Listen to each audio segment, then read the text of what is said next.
just before this lecture number 31, you guys have seen 3D printer. और मैंने बोला था कि उसका नया जो पार्ट होगा द नेक्स्ट लेसन, उससे मैं उसमें थोड़ा सा आपको और एडवांस चीज़ें पढ़ाने वाला हूँ. जिस टॉपिक का नाम है 4D प्रिंटिंग और ऑर्गन प्रिंटिंग. 4D प्रिंटिंग में पूरी तरह से 3D प्रिंटिंग की तरह ही किसी ऑब्जेक्ट की प्रिंटिंग होती है, यानी कोई ऑब्जेक्ट यानी कोई वस्तु, उसको हम 3D प्रिंटर से निकालते हैं और उसके बाद वो जो वस्तु होती है, जो ऑब्जेक्ट होता है, वो उस केमिकल कंपाउंड का बना होता है जो इन्वायरमेंट के अगर इफेक्ट में आता है. वो अगर इन्वायरमेंट के इफेक्ट में आता है, इन्वायरमेंट की इफेक्ट का मतलब इन्वायरमेंट का प्रेशर, इन्वायरमेंट का टेम्परेचर, ओके, इन्वायरमेंट की ह्यूमिडिटी, तो कहीं ना कहीं उसमें कुछ और भी चेंजेस हो जाते हैं. वो किस तरीके से 4D प्रिंटिंग होती है, क्या करती है, उस बारे में बात करेंगे. और साथ ही साथ मैं आज ये भी बताने वाला हूँ कि अगर आपकी मुझे रियल किडनी बनानी हो, ये मत सोचिएगा ऑर्गन प्रिंटिंग का मतलब हम कोई मशीन की किडनी बनाने जा रहे हैं. नहीं नहीं नहीं नहीं, मैं आपकी रियल किडनी बनाने जा रहा हूँ. ओके, तो वो रियल किडनी के बारे में भी हम लोग यहाँ पर बात करने वाले हैं. ओके, और किस तरीके से ऑर्गन प्रिंटिंग के द्वारा आपके बॉडी के आर्गन्स के निर्माण किए जाएंगे, वो सारी चीज़ें मैं आपको इस वीडियो के अंदर इंटीग्रेट करने वाला हूँ. सो ये वीडियो बहुत ही इंटरेस्टिंग होने वाला है. अगर इसके पहले आपने लेक्चर नंबर 31 नहीं सुना है तो again I repeat, please don't miss that lecture, क्योंकि उसके बाद 32 लेक्चर को समझने में ज़्यादा मेहनत मिलेगी. और मेरा जो एक सीरीज़ है ना, इसको आप शुरू से सुनना. अगर यू आर गोइंग फॉर 22, 23 इन सब एग्जाम्स के लिए आप जा रहे हैं, या इसके अलावा इन स्टेट स्पेशल एग्जामिनेशन, तो प्लीज़ एक बार आप शुरू से सुनना. आपको हर वीडियोस में कुछ ना कुछ नया मिलेगा, कुछ ना कुछ अलग मिलेगा. ओके, और अकॉर्डिंग टू एग्जामिनेशंस जो एग्जाम की ज़रूरत है. So let us start with lecture number 32 and the topic is the 4D printing and organ printing. Before going to start this lecture, I would like to introduce myself. My name is Dr. Ravi Gradi, done my PhD at IIT Delhi and working as a director of Purvanchal IAS for face-to-face classes. I'm taking your classes for science, tech and environment. Last 18 years, I'm in this UPSC professions, teachings. 1,000 plus selections already happened. And I have written 2 books on science, tech and environment.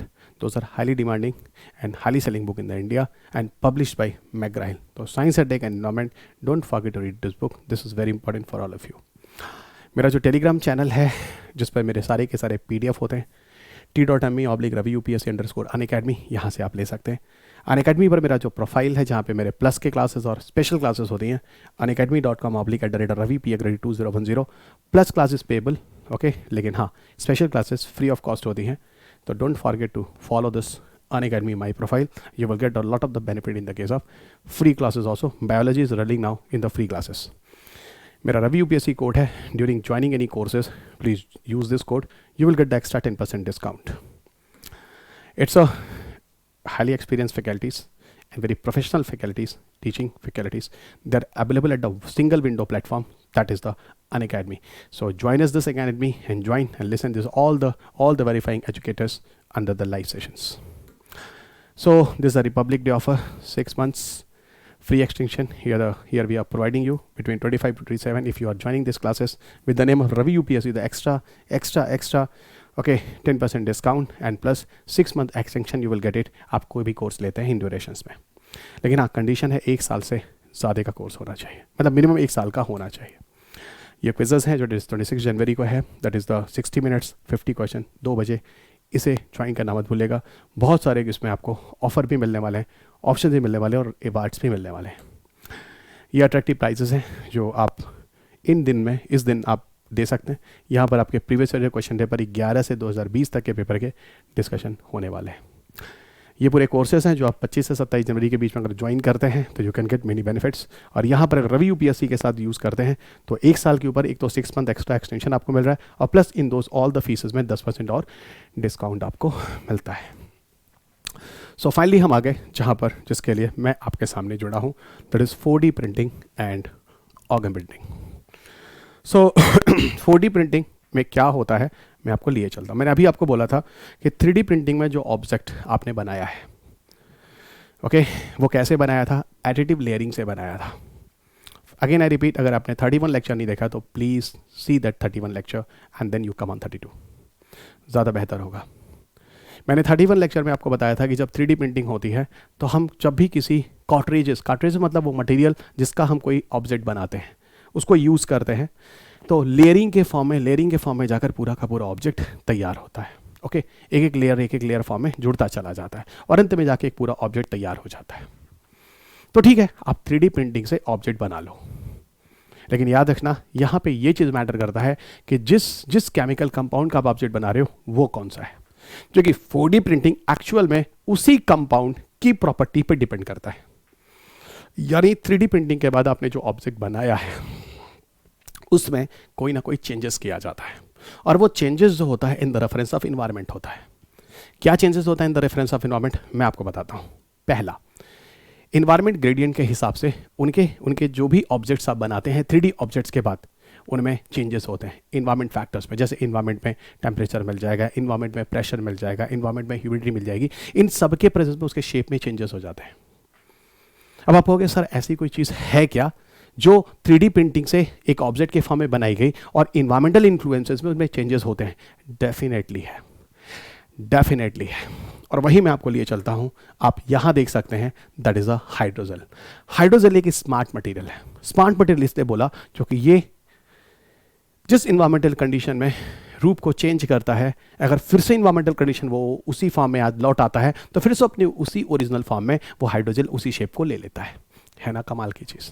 यानी पूरी तरह से environmental factor के हिसाब से hydrogel का जो chemical compound होता है वो रिवर्सिबल होता है, रिवर्सिबल होता है।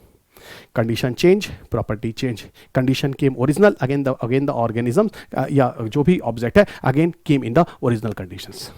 ये है हाइड्रोजेल की प्रॉपर्टी। तो वही चीज़ यहाँ पर आपको मिल जाएगी कि हाइड्रोजेल जो होता है, देखो, is capable of absorbing a large amount of water. वो अच्छी खासी अमाउंट पे अगर वाटर एब्जॉर्ब करता है, उसी तरह से अगर वो शिंक भी हो जाता है, एक्सपेंड भी हो जाता है एक्सटर्नल एनवायरनमेंट के इन्फ्लुएंस में, अगर प्रोग्राम बदलता है तो, यानी it is a kind of reversible. अब आप कहोगे इस तरह की चीज़ों की ज़रूरत क्यों है? क्यों है मैं आपको बताता हूँ। जैसे आप मेडिकल में अगर जाओ तो कमाल की रिवोल्यूशन होने वाले हैं इन तरह की चीज़ों से। आपने सुना होगा कि स्टंट वगैरह डाले जाते हैं ब्लड वेसल्स वगैरह में। अगर कहीं हार्ट अटैक की केस बन रही होती है, ब्लड आर्टरीज वगैरह के अंदर क्लॉट हो रहे होते हैं, तो उनकी क्लीनिंग के लिए हम इस तरह की हाइड्रोजेल की पैकेजिंग के साथ किसी मेडिसिन को, इस तरह की 4D प्रिंटिंग के साथ किसी ऑब्जेक्ट को बनाकर किसी मेडिसिन को बॉडी में उस जगह तक भेजकर उसके इन्वायरमेंटल इन्फ्लुएंस में जहाँ पर वो क्लॉटिंग होती है उस केमिकल को डिस्चार्ज कर उस पूरे ब्लड की क्लॉटिंग को क्लीन कर सकते हैं। तो ये तो कमाल की चीज़ है।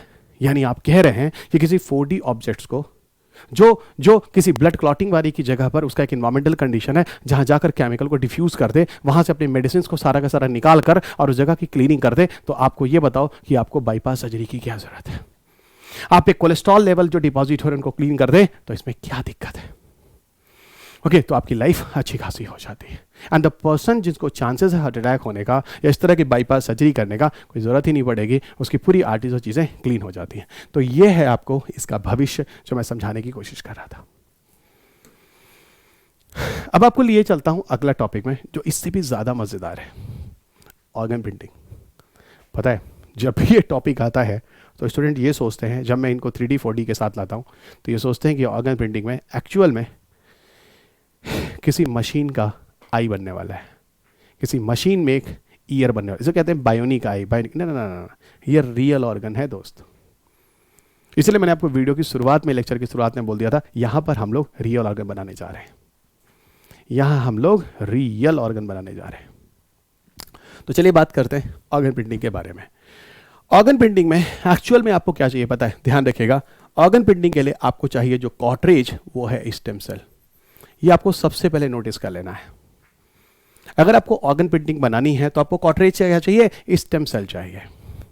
स्टेम सेल हम सबकी बॉडी में होता है और स्टेम सेल हम सबकी बॉडी में पूरे लाइफ स्पैन में है ना, लाइफ स्पैन में आपको देखने को मिलता है। और लाइफ स्पैन में भी मैं कहाँ बोल रहा हूँ, इवन फर्स्ट डे जब कोई जाइगोट बनता है, वहां से लेकर और आज तक टिल नाउ जो आप मुझे सुन रहे हैं, आपकी बॉडी में अलग अलग समय अलग अलग तरह के स्टेम सेल्स आपकी बॉडी में बने हैं। फिलहाल ये पूरा डिस्कशन स्टेम सेल पर नहीं है। किसी दिन जब मैं स्टेम सेल पर चर्चा करूंगा तो मैं आपको बताऊंगा स्टेम सेल टोटीपोटेंट होता है, स्टेम सेल प्लूरीपोटेंट होता है, स्टेम सेल मल्टीपोटेंट होता है, और भी स्टेम सेल की प्रॉपर्टीज होती हैं। लेकिन मैं यहां पर जो स्टेम सेल की प्रॉपर्टी बात करने वाला हूं वो ये बताने वाला हूं कि स्टेम सेल आपकी बॉडी में पाया जाता है, और अगर हम चाहें तो स्टेम सेल को फिर हम लेबोरेटरी में बना भी सकते हैं। तो सर आप ये कह रहे हैं कि हम अपनी बॉडी का तो स्टेम सेल को ले लें, बहुत बढ़िया, और या तो हम खुद से उस स्टेम सेल को बना लें, बहुत बढ़िया। ठीक है, मैं इस चीज को समझाने की कोशिश कर रहा था कि आप ये सोचोगे सर कहां से लाओगे, तो वही मैं कह रहा था कि यहां से आप पाओगे।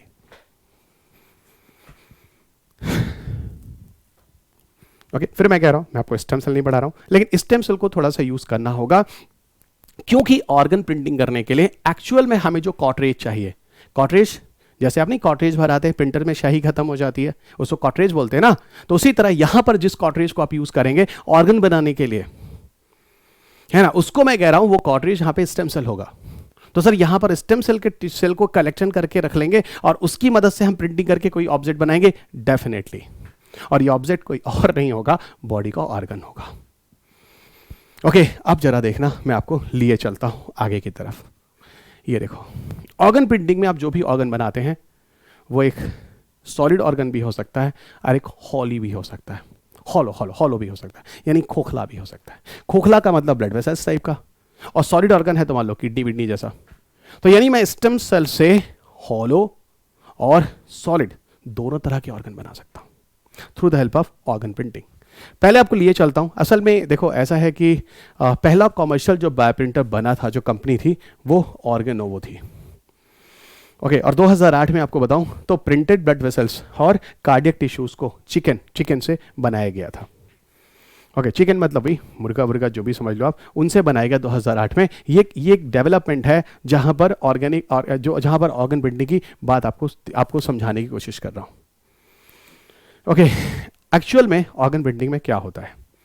ऑर्गन प्रिंटिंग कई स्टेप से होके चलता है और सारे के सारे स्टेप एक साथ ही आप स्क्रीन पे देख सकते हैं। ओके, ऑर्गन प्रिंटिंग में कुल 5 चरण होते हैं, जिन 5 चरण से चलकर पूरा का पूरा ऑर्गन प्रिंटिंग होती है। स्टेप बाय स्टेप समझिएगा। पहले स्टेप में क्या होता है? पहले स्टेप में क्या होता है, हम स्टेम सेल को लेते हैं, stem cell as a cartridge. और पता है स्टेम सेल को एक्चुअल में टेक्नोलॉजी में, टेक्निकल भाषा में हम बायो इंक कहते हैं। जो कॉटरेज हम यूज कर रहे हैं ओके ऑर्गन प्रिंटिंग के लिए, उसको हम बायो इंक कहते हैं। तो बायो इंक में है क्या? बायो इंक में एक्चुअल में स्टेम सेल्स हैं, उनके कलेक्शंस हैं। ओके, तो सर आप ये कहना चाह रहे हैं कि पहले हमने बायो इंक ले लिया, bio ink as a cartridge ले लिया, और उस कॉटरेज के अंदर क्या है? एक्चुअल में स्टेम सेल है। तो ठीक है, पहले स्टेप पे आपने स्टेम सेल ले लिया। अब आप क्या करेंगे? इन कॉटरेजेस बायो इंक के अंदर जो स्टेम सेल पड़े हुए हैं, जो कलेक्शन पड़ा हुआ है, उसकी एक लेयरिंग होगी। एक लेयर के फॉर्म में वो चीजें जुड़ती चली जाएंगी। ठीक है, एक लेयर के फॉर्म में चीजें जुड़ती चली जाएंगी, और इसी तरह करते करते क्या होगा, उस लेयर के ऊपर वो जो लेयर जो होगा ना, स्टेम सेल्स के जो अरेंजमेंट होगा, मैं आपको अगले पिक्चर में दिखाता हूं, वो एक बायोपेपर जेल होगा। बायोपेपर जेल एक तरह का सीमेंटिंग मटेरियल की तरह काम करेगा। जैसे नहीं, एक ईंट है, उसके बाद सीमेंट है, उसके बाद एक और ईंट है, उसका बाद सीमेंट है, उसके बाद एक और ईंट है, और ये परत दर परत जुड़ते चले जाते। एग्जैक्टली उसी तरह कुछ यहां भी होने वाला है। एग्जैक्टली उसी तरह कुछ यहां भी होने वाला है। एग्जैक्टली उसी तरह आपको कुछ यहां पे भी होने वाला है। यहां पर क्या करेंगे, ये जो बायो पेपर होता है ना, बायो पेपर जो स्टेम सेल्स और स्टेम सेल के लेयर को जोड़ने की कोशिश कर रहा है एज अ सीमेंटिंग मटेरियल, ये एक्चुअल में कोलेजन, वाटर, हाइड्रोजल्स, इन सब चीजों का बना होता है। और ये धीरे धीरे क्या होता है पता है? ये सूख जाता है या वहीं पर डिसॉल्व हो जाता है, और जो भी कोशिकाएं होती, जो भी स्टेम सेल्स होती हैं, एक दूसरे के साथ जुड़ती चली जाती, बाद में इसी बायोपेपर जेल को या तो सूख जाता है और या तो फिर वहां से हटा दिया जाता है, और सारे के सारे सेल एक लेयर के फॉर्म में जुड़ते चले जाते हैं, जो आप यहां इस फिगर में देख सकते हैं। यहां पर एक स्टेम सेल के कलेक्शन को दिखाया गया और यह बताने की कोशिश की गई है एक्चुअल में जो ऑर्गन प्रिंटिंग में जो प्रिंटिंग होता है, जो प्रिंट होता है प्रिंटर करने के लिए, वो एक्चुअल में क्या होता है? यहां देखो, वो इंकजेट प्रिंटर का ही मॉडिफाइड होता है।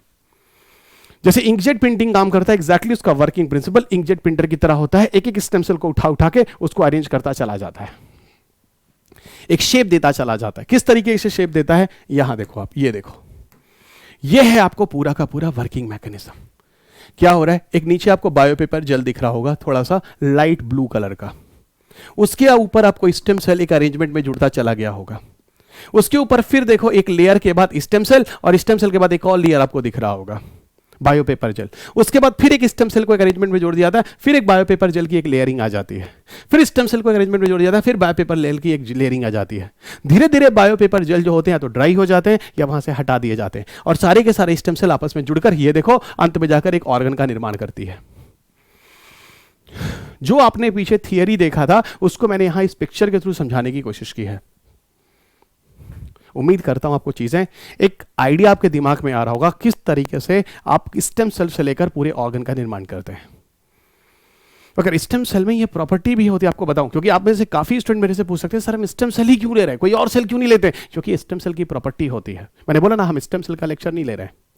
अब थोड़ा तो प्रॉपर्टी बतानी पड़ेगी इस चीज को कंफर्म करने के लिए, स्टेम सेल को क्यों ले रहे हैं। असल में स्टेम सेल जो होता है उसकी एक प्रॉपर्टी है जो मैं आपको बता रहा हूं। स्टेम सेल को कहते हैं इट इज अनडिफरेंशिएटेड सेल।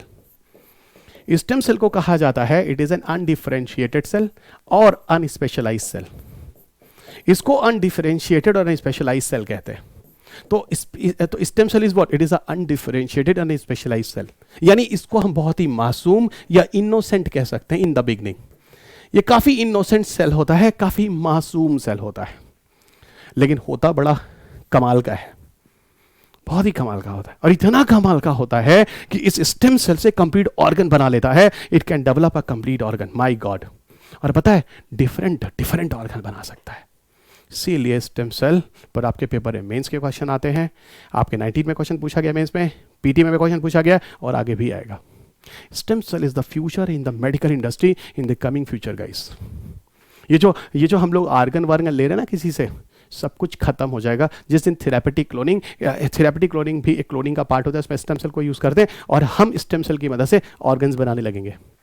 आपके शरीर के स्टेम सेल से आपका ऑर्गन बनाकर आपके अंदर डालेंगे, रिजेक्शन भी नहीं होगा। अगर आप मुझे अपना ऑर्गन दो तो वो ऑर्गन मेरे अंदर रिजेक्ट होता है, वो ऑर्गन मेरी बॉडी के अंदर रिजेक्ट होता है। ओके, वो ऑर्गन मेरी बॉडी के अंदर रिजेक्ट होता है, वही मैं बता रहा हूं। इसके लिए डॉक्टर मुझे इम्यूनो सप्रेशन मेडिसिन देता है ताकि मेरी जो इम्यूनिटी का नुकसान होने वाला बॉडी में किसी दूसरे का ऑर्गन लेने से तो ना हो, नहीं तो मैं मर जाऊंगा।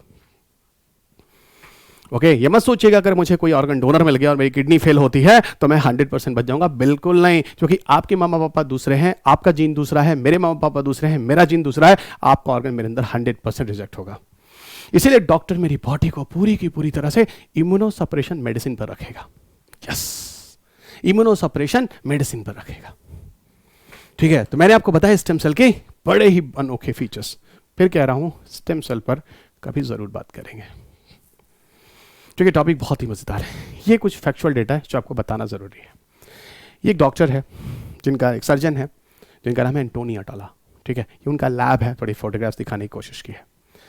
यहाँ पर क्या मिल रहा है, जो डॉक्टर है वो Wake Forest Institute of Regenerative Medicine के हैं, डॉक्टर हैं, एक डायरेक्टर हैं यहाँ के अब, और एक सर्जन भी है ना। फिलहाल ये डायरेक्टर थे, अब नहीं है, ठीक है, और एक सर्जन तो हैं अभी भी हैं, ठीक है। उसी समय इन्होंने ये कारा काम किया था।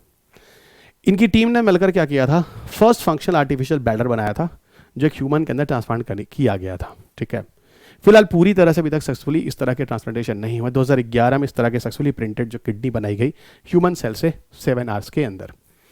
Non functional in humans at, but his research is still in the progress. यानी पूरी तरह से अगर मैं बोलूँ तो यह रिसर्च अभी तक सक्सेसफुल नहीं हुआ है, लेकिन काफ़ी हद तक यहाँ पर हमें सक्सेस मिला है, यानी सफलता मिली है। ओके, अब यहाँ पर बात होती है इसके एडवांटेजेस क्या हैं ऑर्गन प्रिंटिंग्स के। सबसे बड़ा एडवांटेज ये है कोई रिजेक्शन नहीं होने वाला है, आपको वेटिंग करने की ज़रूरत नहीं है, आप अपनी ज़िंदगी को आसानी से बचा सकते हैं। अभी क्या हो रहा है, 2 महीने से ऑर्गन डोनर ढूंढा जा रहा है, तो ये सारी चीज़ें आपको ख़त्म होने वाली हैं। जैसे आप देख लो, artificial organ personalise using the patient own cells, क्योंकि आपके सेल से आपका ऑर्गन बन रहा है, वो आपका ही ऑर्गन है। डीएनए का रिजेक्शन नहीं है, जीन का रिजेक्शन नहीं है, इम्यूनो सप्रेशन मेडिसिन लेने की ज़रूरत नहीं है, एलिमिनेट ऑर्गन डोनेशन को कोई ज़रूरत ही नहीं है, आप रखिए अपना ऑर्गन, नो वेटिंग पीरियड कोई ज़रूरत ही नहीं है। ये सारी चीज़ें आपको मैं पहले ही बता चुका हूँ इन दिस इंटायर डिस्कशंस। हाँ, डिसएडवांटेज ये हो सकता है कि आपके कॉस्ट में ना आए। ओके, क्योंकि भाई जो बनाएगा, पेटेंट करेगा, ये सारी चीज़ें हो सकती हैं। और ये कि अभी ये पूरी तरह से बना भी नहीं है, काफ़ी एक्सपेंसिव होगा, कॉस्ट काफ़ी ज़्यादा होगा, मोनोपोली हो सकती है, जिसको बनाएगा उसका पेटेंट लेगा, तो इस तरह की चीज़ें हो सकती है जो डिसएडवांटेज अभी सोचे जा रहे हैं कि this type of advantages are possible in these all cases. अंत में आपको बता दूं, यूपीएससी सीएससी का कॉम्बैट है, पीवाईक्यू स्पेशल जो है लास्ट 20 ईयर्स के क्वेश्चन पेपर डिस्कशन 30 जनवरी को है, जहां 54 क्वेश्चन 60 मिनट्स में आपको करने हैं। ओके, 11 बजे से मिस मत कीजिएगा। यहाँ पर आपको बहुत सारे प्राइजेस है जो दिए जा रहे हैं, don't miss it. Free mega test series है, आपको 50 क्वेश्चन 50 मिनट्स में आपको ये दिया जा रहा है, ठीक है। इसमें बहुत सारे जो ट्यूटर्स हैं अपने अपने कोर्सेज़ को लेके आपके साथ आते हैं, आपके साथ डिस्कशन करते हैं। मेरा भी एक कोर्स है जो साइंस एंड टेक को लेकर every Wednesday at 4 o'clock I am connecting with all of you in this test series. This is the Unacademy पर एक ऑप्शनल चैनल है, दोज आर रिसेंटली लॉन्च्ड, और ये पर आपको आप एक ऑप्शनल की तैयारी का भी एक अच्छा प्लेटफॉर्म है आपके पास। It is available in the bilingual and Hindi medium. Even one thing more guys, 2021 का जो पेपर है जो अभी रिसेंटली हुआ, उसके सारे के सारे पेपर डिस्कशन यहाँ पर हुए हैं मेंस के लिए। It will be very beneficial for all of you. यहाँ पर आपको बता दूँ कि अनअकैडमी पर जो आइकॉनिक सब्सक्रिप्शंस हैं, ठीक है, this is the best course for all of you, और इसे ज्वाइन जरूर कीजिएगा। जब भी आप कोर्स ज्वाइन करते हैं तो आई विल सजेस्ट यू कि प्लस से बेटर आप आइकॉनिक ही लें, क्योंकि यहाँ पर you will get the mentorship. कोई ना कोई एक ट्यूटर होता है that will do help of in your all the entire during your preparations. Unacademy पर you will get the loan facility also, क्योंकि यहाँ पर अगर कोई फाइनेंशियल क्रंच है तो वो भी आप सॉल्व कर सकते हैं। 0% इंटरेस्ट रेट पे भी आप कोर्सेज ले सकते हैं। अनअकैडमी पर आपके प्लस और आइकॉनिक सब्सक्रिप्शन दोनों ही हैं। और जब भी आप कोर्स ज्वाइन करें तो रवि यूपीएससी अगर आप कोड यूज़ करते हैं, या तो आप जनरल स्टडीज़ का कोर्स कोई भी यूज़ करते हैं, या तो फिर आप ऑप्शनल के कोर्सेज यूज़ करते हैं, तो आपको एक्स्ट्रा 10% डिस्काउंट तो मिलता ही मिलता है। नेक्स्ट वन ये पूरा का पूरा मेरा कोर्स है जो प्लस पर ऑलरेडी स्टार्ट हो चुका है। Here I am taking your classes for science tech environment.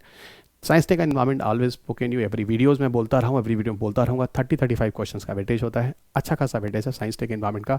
यहाँ पर काफ़ी क्वेश्चंस स्टैटिक भी होते हैं, डायनेमिक भी होते हैं, कुछ करंट अफेयर से भी जुड़े होते हैं। उन सारे को लेकर एक पूरी की पूरी पैकेजिंग आपको देता हूँ हर यूट्यूब सेशन पर आपके साथ इंपॉर्टेंट टॉपिक्स, एवरग्रीन टॉपिक्स और करंट अफेयर्स टॉपिक के साथ मैं ऑलरेडी वीडियोस बनाता हूं, जिसमें से एक आप 4D प्रिंटिंग और ऑर्गेनिक प्रिंटिंग बैच यहाँ पर मेरे साथ डिस्कस कर रहे हैं। सो जुड़े रहिए यूट्यूब सेशन पर भी अनअकैडमी के साथ। t.me/RaviUPSC_Unacademy टेलीग्राम चैनल है। Go and take PDF। मेरे सारे के सारे वीडियोस जो आते हैं इस पर मैं उसके लिंक शेयर कर देता हूँ। अगर आप कोई वीडियो मिस कर रहे होते हैं तो वहाँ पर वीडियो को देख सकते हैं।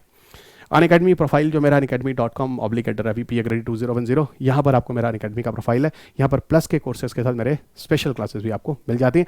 इसको फॉलो कर लेना। कुछ क्लासेस में काफ़ी कुछ फ्री भी होती हैं, ओके, और इसके अलावा पेमेंट भी है, तो वो आप देख लेना जो आपको सही लगे, तो you can get the benefit. मेरा जो पास कोड है Ravi UPSC, during joining any courses you use it, get extra discount. अगला जो बैच है 27 जनवरी से स्टार्ट हो चुका है, ठीक है, और इसको आप मिस मत कीजिएगा। अगला बैच इसके बाद एक 2 फरवरी भी है, उसे भी यूज़ कर लीजिए आप। आपको जो सही लगे आप उस बैच को ज्वाइन कर लीजिए अकॉर्डिंग टू रिक्वायरमेंट। और अंत में चलते दोस्त, इस चैनल को सब्सक्राइब करना ना भूलें, घंटा बजाना ना भूलें, लाइक और शेयर करना ना भूलें इस वीडियो को, और मेरे PDF को टेलीग्राम से ले लें। तो अगले लेक्चर में आपके साथ फिर मुलाकात होगी, इसी जोश के साथ, इसी ऊर्जा के साथ, इसी ऊर्जा या एनर्जी के साथ। तब तक के लिए अपना ख्याल रखें, स्वस्थ रहें, खुश रहें, मस्त रहें। जय हिंद।